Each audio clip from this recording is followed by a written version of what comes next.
2 ദിവസമായിട്ട് നമ്മൾ വീഡിയോ ഒന്നും ചെയ്തില്ല. അതിന്റെ പ്രധാന കാരണം എന്ന് പറഞ്ഞാൽ എനിക്ക് അത്യാവശ്യം തിരക്കായിരുന്നു, ടൈം കിട്ടിയില്ല. എൻ്റെ ലഞ്ച് ടൈമിലും ഫ്രീ ടൈമിലൊക്കെയാണ് നമ്മൾ ചെറിയ ചെറിയ വീഡിയോസ് നമ്മൾ അപ്ലോഡ് ചെയ്തുകൊണ്ടിരുന്നത്. ഇന്നലെ ഒട്ടും സമയമില്ലായിരുന്നു.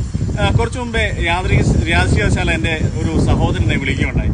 അദ്ദേഹം വിളിച്ചിട്ട് സംസാരിച്ച് കഴിഞ്ഞിട്ട് അദ്ദേഹം പറഞ്ഞു അദ്ദേഹത്തിൻ്റെ മാനേജർക്ക് എന്നെ ഒന്ന് കാണണമെന്ന്. ഞാൻ എന്തിനാണെന്ന് ചോദിച്ചു. പറഞ്ഞു എൻ്റെ ബ്രദറാണ്, ഞാനൊരു സോഷ്യൽ മീഡിയ ഇൻഫ്ലുവൻസറാണ്, ഇതുപോലെ വീഡിയോസൊക്കെ ചെയ്യുന്നു, ആൾക്കാർക്ക് വിസ കൊടുക്കുന്നു, ഏജൻറ്റോ കാര്യങ്ങളൊന്നും അല്ല. അങ്ങനെയാണെന്നുണ്ടെങ്കിൽ അവനെ നമുക്കൊന്ന് കാണണമല്ലോ എന്ന് പറഞ്ഞു. അതിൻ്റെ പ്രധാന കാരണം എന്ന് പറഞ്ഞാൽ അവർക്ക് കുറച്ച് വേക്കൻസീസ് ഉണ്ട് കേട്ടോ. ഇപ്പോൾ അവരുടെ കമ്പനിയിൽ കുറച്ച് വേക്കൻസീസ് ഉണ്ട്. പിന്നെ അതിലുപരി അവർ മലയാളികളെ ഒരുപാട് ഇഷ്ടപ്പെടുന്ന ഒരു ആൾക്കാരാണ്.